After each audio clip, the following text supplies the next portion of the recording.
So finally, in summary, the total FY26 budget, $101.41 billion. That's a 5.4% increase from the prior fiscal year. The general fund is $607.4 million. It's a 4.6% increase. It incorporates earnings and payroll tax refunds, driving revenues below estimates in the current fiscal year. Refunds amounts are to be less this coming fiscal year, though anticipated to show little growth. And then some of the highlights accommodates the full year cost of the FY25 pay increases, 3% for the city general city employees, plus the 1.5% merit, and 7% for plus matrix steps for most uniformed police and firefighters. And it incorporates an additional $10 million increase in citywide accounts in anticipation of an additional employee pay adjustments in FY26. $16.4 million has been incorporated to that police support services to an internal service fund to account for SLPD costs. $2.9 million increase in corrections division, of which $2.7 is medical increase in the medical contract. $1.2 million in streets, of which $800,000 is for replenishing the road salt supply. $1.9 million for the circuit court and juvenile detention for pay and contractual service increases. $1.2 million for increase in ESD fleet maintenance costs. $800,000 for facility division utility and building maintenance costs, and a $800,000 decrease in the Board of Elections as an off-election. The capital budget's funded at $61.4 million, which is smaller but still healthy, $21.2 million in prior year surplus funds, and $22.2 million in ARPA interest funds, $5 million for the general fund, $6.9 million for courts capital, and $10.3 million in the judgment fund have been incorporated. And the budget is balanced, though showing slowing revenue growth, and tax refunds remain risk factors. And that's the extent of the presentation. The fees that we collect keeps going down. For say, I'll just use an example of the like forestry or building, right? We did have an ordinance last year where we increased those fees. We're hoping that that makes a difference when it goes into effect in September. But I'm wondering if the fees that we collect is going down because we don't have people to collect them. Is there some truth to that statement? Yeah, I'd have to defer to the building commissioner on that one. I just, historically, you will see, I don't want to judge too much by any particular year on your fee revenue, simply because a lot of that's the economic environment you're in, whether or not building permit activity overall or the economy is going in a way where you are seeing more activity. If you see the economy slowing down, then necessarily you would expect to see building construction and permit activity go down as well, and that impacts your revenue. So divvying that up with whether that's a collection issue or whether that's an underlying growth issue, I'm not as comfortable with assessing right now. Quick question on the demo. I know that we have funds or receive funds, I believe, from the state to also do demo. Do you guys work hand in hand to use those demo funds first before maybe tapping into them? I think a lot of that and I'm speaking not clearly on the subject right now, and I apologize, and I can get back detailed information if you wish to for the board members, but I think a lot of that we use in conjunction with LRA and a lot of their stuff. We are using it any way we can to take down buildings. That's our primary goal, of course. I apologize for not being clearer on that answer, but yeah, we could talk about that later. I know I've received some calls from the people who sit on that, who advocated for that money, making sure that the city spend it, because we haven't been spending. Oh, absolutely. And the state usually don't give St. Louis a lot of money, but they gave us a lot of money for demo to make sure that that is spent down. But if the budget committee wanted to advocate on behalf of the budget division, what are probably the most critical roles that would be beneficial to the building division to have those roles? I know we talked about a few, but just so that as we move through our process and maybe start working on amendments and work with Jim and others to see if that's possible, what are work at that? I tell you, it's a team effort up there, and I hate to prioritize any particular group of people, But the entire plan exam section is very important. We have to get these developers and these citizens in who want to build everything from a deck to a garage to completely remodel the house. We have to get those permits reviewed and issued and out there so they can start their project.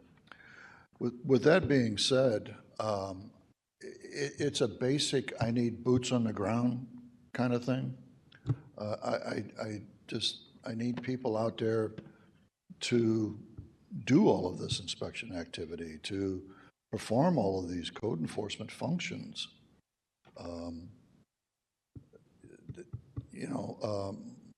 We can deal with the processing. We're trying to modernize all the processing of paper and everything and become paperless and everything else. But for me personally, I think the plan review, the zoning aspect, and the boots on the ground are like, those are three priorities. And part of that boots on the ground mentality is the tremendous job that the city board team is doing.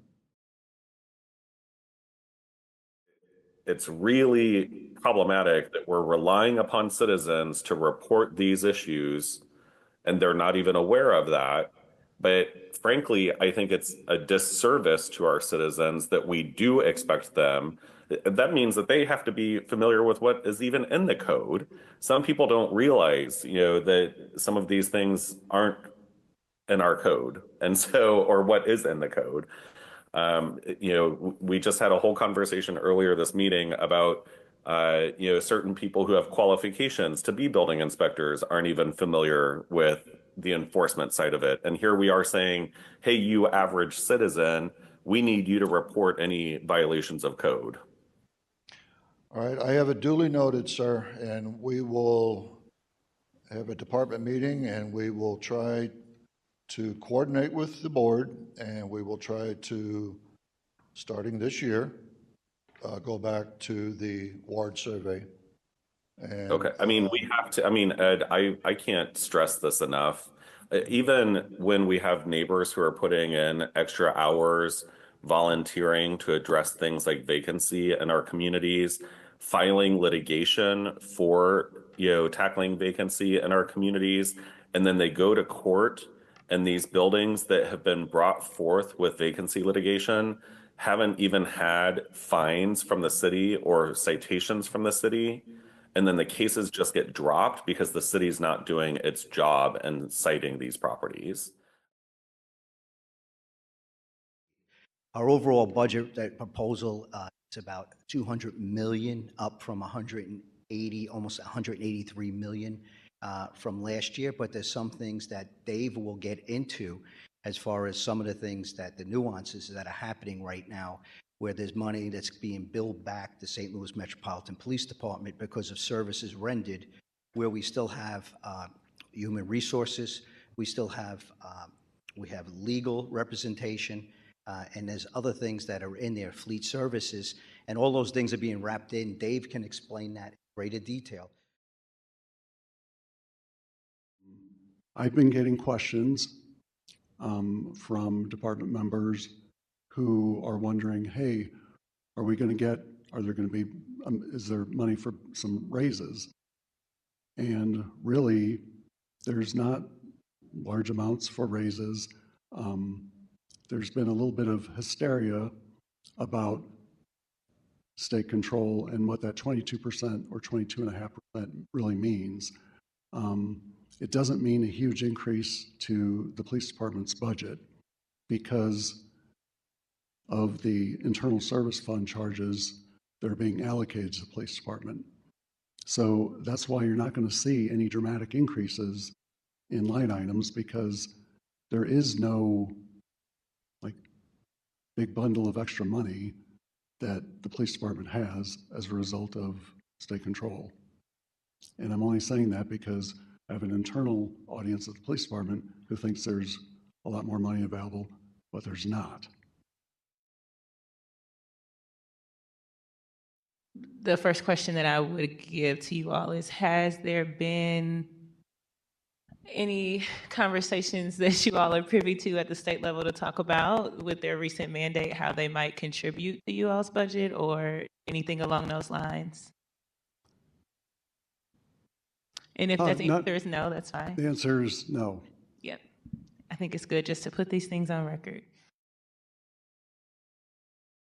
And how are officers trained to determine the legal status of a citizen? And what are the protocols if an officer is unsure about someone's legal status?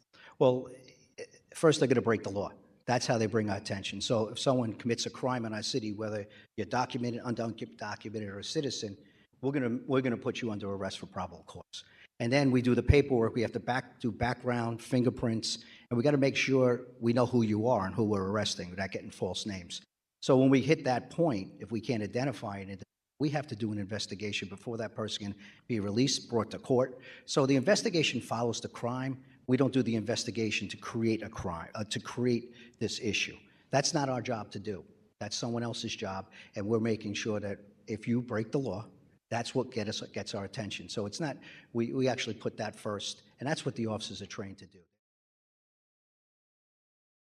My question is, with the new administration, what are the approaches that the city, the police are taking to combat traffic violence and reckless driving?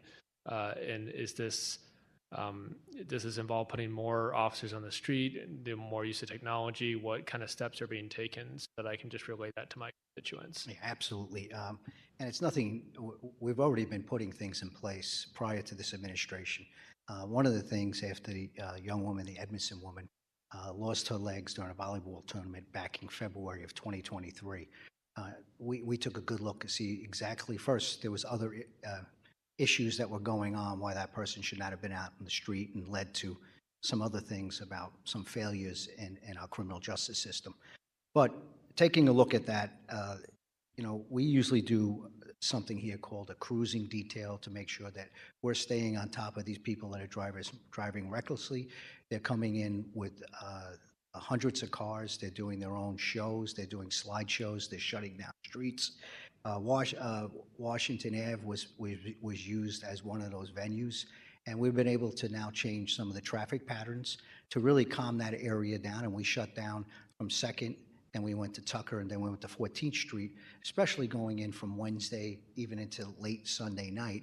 And we used officers out there to make sure we calm that down. And then we take a look at any places that they're going.